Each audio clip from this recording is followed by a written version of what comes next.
Hey guys, welcome back to my channel RJ Classes. I am your friend Rimpy Goyal. आज हम discuss करने वाले हैं what is dividend theories. Dividend theories क्या होती है and it's very important topic for your net exam. So friends, फटाफट आप अपना सब्सक्राइब कर दीजिए चैनल को, जिससे हमारी बॉन्डिंग स्ट्रॉन्ग होती जाए एंड आप सभी लेसन्स की नोटिफिकेशन आपको मिल जाए. So let's start. Friends, dividend theories discuss करने से पहले हमें ये पता होना चाहिए व्हाट इज़ डिविडेंड. थोड़ा सा मैं डिविडेंड के बारे में क्लियर करना चाहूँगी. डिविडेंड कंपनी के नेट प्रॉफिट का वो पार्ट है जो कंपनी शेयर होल्डर्स को डिस्ट्रीब्यूट कर देती है as a return of their investment. It means जो शेयर होल्डर्स इन्वेस्ट करते हैं कंपनी में थ्रू शेयर्स, एंड जो डिविडेंड उनको शेयर्स पर मिलता है वो उनकी रिटर्न का काम करता है, उनके लिए इनकम का काम करता है. But on the other side company के लिए कॉस्ट होती है, कंपनी के लिए खर्चा होता है. बिकॉज जब कंपनी प्रेफरेंस शेयर या किसी भी लॉन्ग टर्म सोर्स, किसी भी सोर्सेज से फाइनेंस रेज करती है तो कंपनी को कुछ कॉस्ट पे करनी होती है. एंड जो डिविडेंड होता है, जो डिबेंचर्स पर इंटरेस्ट होता है, वे कंपनी के लिए कॉस्ट ऑफ कैपिटल का काम करता है. ओके, ये रही बात डिविडेंड की. अब हम बात करेंगे डिविडेंड थ्योरीज के बारे में. ठीक है फ्रेंड्स, डिविडेंड थ्योरीज इसको दो पार्ट्स में बांटा गया है. एक आपकी रेलेवेंस थ्योरी, एक आपकी इररेलेवेंस थ्योरी. जो रेलेवेंस थ्योरी है वो क्या कहती है एंड जो इररेलेवेंस थ्योरी है वे क्या कहती है. नाम से ही बिल्कुल क्लियर हो रही है बात. रेलेवेंस थ्योरी यानी ऐसी थ्योरीज जो ये सजेस्ट करती है कि डिविडेंड डिसीजन कंपनी के लिए बहुत इंपॉर्टेंट डिसीजन है. ठीक है, जो डिसीजन लेती है कंपनी डिविडेंड को लेकर कि हमें क्या वे डिविडेंड शेयर होल्डर्स में डिस्ट्रीब्यूट करना चाहिए या हमारे पास रिटेन्ड रखना चाहिए. रिटेन्ड अर्निंग्स भी आप कह सकते हैं या एक्यूमुलेशन आप कह सकते हैं. इसका मतलब कंपनी का वो डिसीजन जिसमें कंपनी ये डिसाइड करती है कि क्या हमें सारा का सारा डिविडेंड डिस्ट्रीब्यूट कर देना चाहिए शेयर होल्डर्स में, या कुछ परसेंट डिस्ट्रीब्यूट करना चाहिए, अपने पास रिटेन कर रखना चाहिए. जैसे ही कोई नई इन्वेस्टमेंट अपॉर्चुनिटी आएगी हम उसमें रिटेन अर्निंग्स का इन्वेस्ट कर दे, री इन्वेस्ट कर दे. ओके, सो रेलेवेंस थ्योरीज क्या कहती है कि डिविडेंड थ्योरीज बहुत इंपॉर्टेंट रोल प्ले करती है कंपनी की मार्केट वैल्यू पर. इसका मतलब क्वेश्चन क्या आता है फ्रेंड्स कि जो वैल्यू है फर्म की, क्या अगर डिविडेंड पॉलिसी में किसी भी तरह का चेंज आता है तो क्या उसका अफेक्ट फर्म की वैल्यू पर पड़ता है. क्वेश्चन ये आता है. तो रेलेवेंस थ्योरी क्या कहती है, यस अफेक्ट पड़ता है. ठीक है, डिविडेंड पॉलिसी में अगर किसी भी तरह का चेंज आएगा तो फर्म की वैल्यू पर अफेक्ट आएगा. ये रेलेवेंस थ्योरी सजेस्ट करती है. बट जो इररेलेवेंस थ्योरी है वे क्या कहती है कि डिविडेंड पॉलिसी का और फर्म की वैल्यू का आपस में कुछ भी लेना देना नहीं है. दोनों ही चीज़ें अपने आप में इंडिपेंडेंट है, डिपेंड नहीं है. इसीलिए डिविडेंड पॉलिसी कैसी भी हो उसका फर्म की वैल्यू पर कोई भी इफेक्ट नहीं पड़ता. आई होप आपको दोनों का कॉन्सेप्ट क्लियर हो गया होगा कि रेलेवेंस थ्योरी क्या होती है और इररेलेवेंस थ्योरी क्या होती है. रेलेवेंस थ्योरी किसने दी? रेलेवेंस थ्योरी दी वोल्टर मॉडल. वोल्टर ने दी रेलेवेंस थ्योरी एंड गॉर्डन्स ने दी. एंड जो इररेलेवेंस थ्योरी है वो किसने दी? MM अप्रोच आपने सुना होगा. Modigliani and Miller approach है एक इररेलेवेंस थ्योरी को लेकर, एंड एक है रेजिडुअल अप्रोच. ये हम दोनों ही चीज़ें पढ़ेंगे, हर एक पॉइंट को हम डिटेल से करेंगे जिससे आप लाइफ टाइम तक इस कॉन्सेप्ट को ना भूलें. अगर आपको फ्रेंड्स यहाँ तक क्लियर हो गया कॉन्सेप्ट तो आप प्लीज़ अपना लाइक दे दीजिए मुझे, जिससे मुझे मोटिवेशन मिलता रहे हमेशा नेक्स्ट वीडियो के लिए. ओके, अब मैं सारे के सारे आपको इंपॉर्टेंट टॉपिक्स ही कराऊंगी. कुछ रिकॉर्डेड क्लासेस रहेंगी मेरी, कुछ लाइव क्लासेस रहेंगी. ठीक है, सो यहाँ भी आपने देखा डिविडेंड डिसीजन रेलेवेंस थ्योरी वो थ्योरीज है, ऐसा डिविडेंड डिसीजन जो फर्म की वैल्यू के लिए रेलेवेंट है. मैं डिविडेंड पॉलिसीज को लेकर कंप्लीट वीडियो बना चुकी हूँ, उसकी लिंक मैं आपको डिस्क्रिप्शन बॉक्स में दे दूंगी. सो हम सबसे पहले पढ़ेंगे वोल्टर्स मॉडल. ये रेलेवेंस थ्योरी का फर्स्ट पार्ट है, वोल्टर्स मॉडल. वोल्टर ने क्या कहा, जो फर्म की इन्वेस्टमेंट पॉलिसी है और जो फर्म की डिविडेंड पॉलिसी है वो आपस में क्या है, इंटरलिंक्ड है. ठीक है, यानी जो फर्म की इन्वेस्टमेंट पॉलिसी होगी एंड जो फर्म की डिविडेंड पॉलिसी होगी वे इंटरलिंक्ड होगी. अब कैसे होगी ध्यान से सुनिएगा आप. ठीक है, अगर फर्म की डिविडेंड पॉलिसी ये कहती है कि हमें सारा का सारा डिविडेंड डिस्ट्रीब्यूट कर देना चाहिए. इमेजिन कीजिए फर्म ने ये सोचा कि हमें सारा का सारा डिस्ट्रीब्यूट कर देना चाहिए डिविडेंड. तो जब भी कोई एडिशनल अपॉर्चुनिटी होगी फर्म के पास इन्वेस्ट करने के लिए, एंड फॉर एग्जांपल फर्म के पास सिर्फ एक ही सोर्स है फाइनेंस रेज करने का, दैट इज़ रिटेन्ड अर्निंग. आप एज्यूम करके चलिए कि सिर्फ फर्म के पास एक ही सोर्स ऑफ फाइनेंस रेज करने का, रिटेन्ड अर्निंग, एंड फर्म की डिविडेंड पॉलिसी जो पे आउट रेशियो है वे 100%, कि फर्म पूरा का पूरा पे कर देगी डिविडेंड शेयर होल्डर्स को।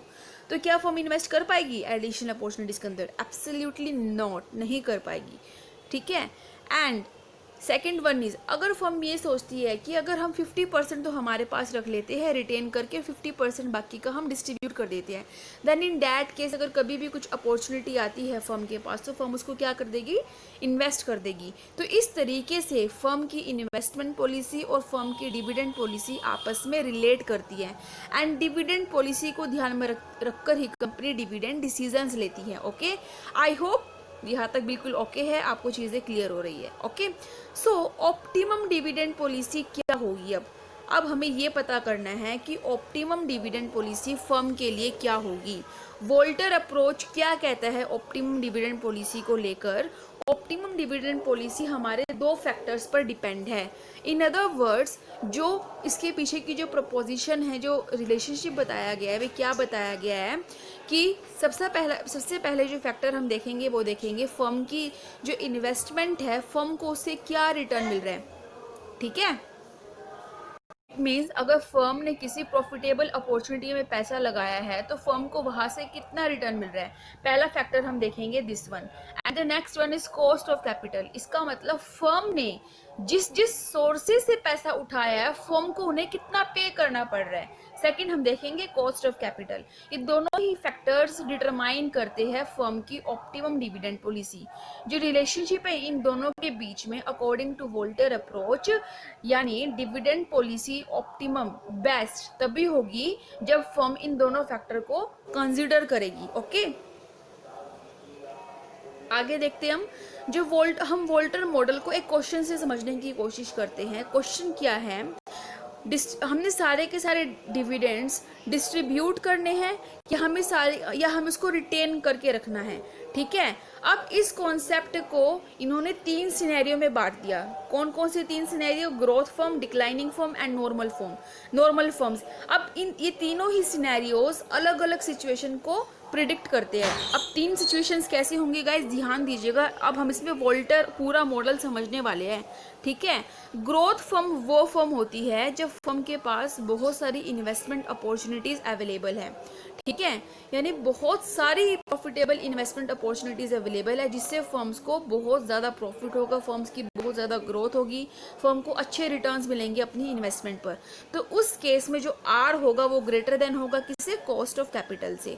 तो यहाँ पर फर्म क्या कहती है कि जो डीपी रेशियो है वे हमारी 0 होगी। इसका मतलब हम कुछ भी डिविडेंड डिस्ट्रीब्यूट नहीं करेंगे इन्वेस्टर्स को, वे सारा का सारा हम अपने पास रिटेन करके रख लेंगे और उसको प्रॉफिटेबल इन्वेस्टमेंट अपॉर्चुनिटीज में इन्वेस्ट कर देंगे। अल्टीमेटली जब ज़्यादा रिटर्न आएगा कंपनी के पास तो फ़ायदा किसको मिलेगा? शेयर होल्डर्स को तो मिलेगा, क्योंकि फर्म की वैल्यू इंक्रीज होगी। ठीक है, देन नेक्स्ट आता है डिक्लाइनिंग फर्म।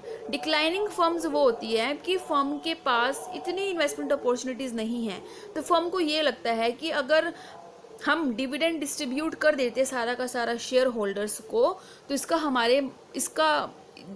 इससे मार्केट में रेपुटेशन अच्छी होगी तो हमारे शेयर्स के प्राइसेस इंक्रीज होंगे। इन दैट केस यहाँ पर जो रिटर्न होगा कंपनी का इन्वेस्टमेंट पे बिल्कुल कम होगा एज कम्पेयर जो कंपनी कॉस्ट पे कर रही है। तो डिक्लाइनिंग फर्म का जो सिनेरियो है ये क्या कहता है? अकॉर्डिंग टू वोल्टर अप्रोच, इस केस में जो डीपी रेशियो होगी वे 100 होगी। इसका मतलब सारा का सारा जो डिविडेंड है पे आउट कर दिया जाएगा शेयर होल्डर्स को, एंड कुछ भी अपने पास रिटेन कर रखा नहीं जाएगा। एंड लास्ट वन आता है हमारा नॉर्मल फर्म्स। इसमें जो रेट है, जो रिटर्न है इन्वेस्टमेंट का जो कंपनी रिसीव करती है एंड जो कॉस्ट ऑफ कैपिटल है कंपनी के लिए, दोनों ही इक्वल होती हैं। इसका मतलब यहाँ पर जो डीपी जो रेशियो है वो 0 से लेके 100 के बीच में रेंज करती है। कोई कुछ भी यहाँ पर फिक्स नहीं है। ठीक है, आई होप यहाँ पर आपको क्लियर हो गया होगा। अगर जो rate of return of investment हो, जो कॉस्ट ऑफ कैपिटल, अगर ये इक्वल है तो जो मार्केट प्राइसेस होंगे वो भी कांस्टेंट रहेंगे, इसका कोई भी इफेक्ट नहीं पड़ेगा। ठीक है फ्रेंड्स, सो आई होप आपको यहाँ पर अच्छे से क्लियर हो गया। अब हम वोल्टर मॉडल की कुछ एजम्पशंस पढ़ेंगे। फ्रेंड्स, जो एजम्पशंस होती है ना, ये इसलिए होती है हर एक थ्योरी की कि एक कॉन्सेप्ट को सिंप्लीफाई कर सकें। ठीक है, जब भी आप थियोरीज पढ़ते हो, जब आपको एजम्पशंस गिवन होती है, वे आपको वे चीज़ें अपने माइंड में बिल्कुल सेट करनी होती है कि इसमें ये चीज़ एजम्पशंस मानकर ही चलेंगे। ठीक है, पहली एजम्पशन क्या है कि इसमें जो रिटर्न्स होते हैं फर्म के वे कांस्टेंट होते हैं और कॉस्ट ऑफ कैपिटल भी कांस्टेंट होती है। इट मींस नॉर्मल फर्म्स की सिचुएशन यहाँ पर अराइज होती हैं। ठीक है, सेकंड हम मानकर चलेंगे जो इंटरनल फाइनेंसिंग है, जब कंपनी फाइनेंस कर रही होती है अलग अलग सोर्सेज से, यहाँ पर सिर्फ हम एक ही सोर्स को मानेंगे, दैट इज रिटेन्ड अर्निंग। ये मैंने बिल्कुल स्टार्टिंग में बताया था आपको कि आप एज्यूम करके चलिए कि कंपनी के पास सिर्फ एक ही सोर्स है फाइनेंस करने का अपनी इन्वेस्टमेंट अपॉर्चुनिटीज़ को, दैट इज रिटेन्ड अर्निंग्स। ठीक है, यानी यहाँ पर इक्विटीज़ नहीं आएंगे, शेयर्स नहीं, इक्विटी शेयर्स नहीं आएंगे, प्रेफरेंस शेयर्स नहीं आएंगे, डिबेंचर्स नहीं आएंगे, कुछ भी नहीं आएगा सोर्स ऑफ फाइनेंस। यहाँ पर सिर्फ एक ही इंटरनल फाइनेंसिंग का सोर्स है, वो है रिटेन्ड अर्निंग्स। ओके, एंड इसी पर ही पूरा डिसीजन हमारा डिपेंड करता है डिविडेंड का। सेकंड आता है, अगर कंपनी या तो कंपनी पूरा का पूरा पे आउट करेगी डिविडेंड, ठीक है, या कंपनी पूरा का पूरा अपने पास रिटेन कर कर रखेगी। ये दो ही ऑप्शन होते हैं वोल्टर अप्रोच के अकॉर्डिंग। ये अजम्पशन हमें मानकर चलनी है। जो अर्निंग पर शेयर है और डिविडेंड पर शेयर है वो भी हमारा क्या रहेगा, कांस्टेंट रहेगा, उसमें कुछ भी चेंज नहीं आएगा। अब क्यों, लॉजिक सुनिए आप, देखिए मैंने क्या बताया था आपको कि जो नॉर्मल फर्म्स होती है जिसका जो rate of return of investment है एंड जो कॉस्ट ऑफ कैपिटल है वो कांस्टेंट होती है। इसका मतलब कंपनी का जो मार्केट प्राइस रहेगा शेयर्स का, वे कांस्टेंट रहेगा। ठीक है, अगर मार्केट प्राइस कांस्टेंट रहेगा तो जो अर्निंग पर शेयर है, डिविडेंड पर शेयर है, ये भी तो कांस्टेंट रहेगा। इसलिए इसकी फोर्थ अजम्पशन हमारी ये है। And the last one is infinite time. Infinite time का मतलब है कि जो कंपनी की एग्जिस्टेंस है वे कॉन्टिन्यूस होती है, लॉन्ग टाइम होती है, परपेचुअल होती है। ठीक है, तो ये 5 चीज़ें हम मानकर चलेंगे वोल्टर्स मॉडल में। आई होप आपको क्लियर हो गया यहाँ पर अच्छे से। अब वोल्टर अप्रोच का फॉर्मूला क्या है, एग्जाम में चीज़ें पूछी जाती हैं। ठीक, डी प्लस आर बाई के ई ब्रैकेट में ई माइनस डी। पी यहाँ पर है कि पी क्या है, prevailing market price of a share. D का मतलब है डीपीएस, ई का मतलब है ईपीएस, आर का मतलब है कि जो फर्म इन्वेस्ट कर रही है उस पर कितना rate of return company earn कर रही है, एंड के ही तो आपको पता ही है cost of equity capital. But friend जब ये वोल्टर अप्रोच आया तो इसकी कुछ क्रिटिसिज्म्स भी आई, यानी इसमें कुछ लिमिटेशंस भी आई कि ये कुछ एस्पेक्ट्स में ये जो मॉडल है ठीक नहीं है। ठीक है, फर्स्ट क्या कहता है, नो एक्सटर्नल फाइनेंसिंग। सबसे पहली क्रिटिसिज्म तो ये आई कि इसमें सिर्फ एक ही सोर्स माना गया है इंटरनल फाइनेंसिंग का, and that is retained earning, that's it. हम और कहीं से फाइनेंस रेस कर ही नहीं सकते, तो एक बहुत बड़ी लिमिटेशन माना गया। रेट ऑफ रिटर्न क्या कहा गया, कॉन्स्टेंट है, बट ये प्रैक्टिकली पॉसिबल नहीं है। रेट ऑफ रिटर्न है, कॉस्ट ऑफ कैपिटल है, ये फ्लक्चुएट होती रहती है रियलिटी में, बट इन यहाँ पर थियोरिटिकली क्या कहा गया है, कॉन्स्टेंट है, जो बिल्कुल भी पॉसिबल नहीं है।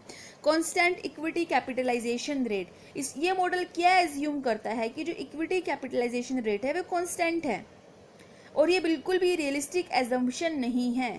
बिकॉज फ्रेंड्स, इक्विटी कैपिटलाइजेशन का मतलब होता है कि जब हम इक्विटीज़ के थ्रू पैसा उठाती है, इक्विटीज शेयर्स इशू करके पैसा जब कंपनी लेती है उसे हम कहते हैं इक्विटी कैपिटलाइजेशन। लेकिन इसमें क्या कहा गया, ये कांस्टेंट है। कांस्टेंट क्यों है फ्रेंड्स, ध्यान दीजिएगा, मैंने अभी आपको ये बताया था कि कंपनी के पास सिर्फ एक ही सोर्स है पैसा अपनी इन्वेस्टेबल अपॉर्चुनिटीज़ को फाइनेंस करने का, दैट इज़ रिटेन्ड अर्निंग। इसके अलावा कंपनी को दूसरा सोर्स ऑप्ट कर ही नहीं सकती। अगर कंपनी दूसरा सोर्स ऑप्ट करेगी नहीं तो जो इक्विटी कैपिटलाइजेशन रेट है वो भी तो कांस्टेंट हो जाएगी। इसीलिए प्रैक्टिकली ये दोनों ही चीज़ें पॉसिबल नहीं है। सो आई होप आपको वोल्टर मॉडल अच्छे से क्लियर हो गया। ओके, हम नेक्स्ट मूव करते हैं गॉर्डन्स अप्रोच पे। ये भी रेलेवेंसी हो रही है, गॉर्डन्स भी यही कहते हैं कि डिविडेंड का जो डिविडेंड डिसीजंस होते हैं कंपनी के अफेक्ट करते हैं फर्म की मार्केट वैल्यू पर। अब ये जो मॉडल है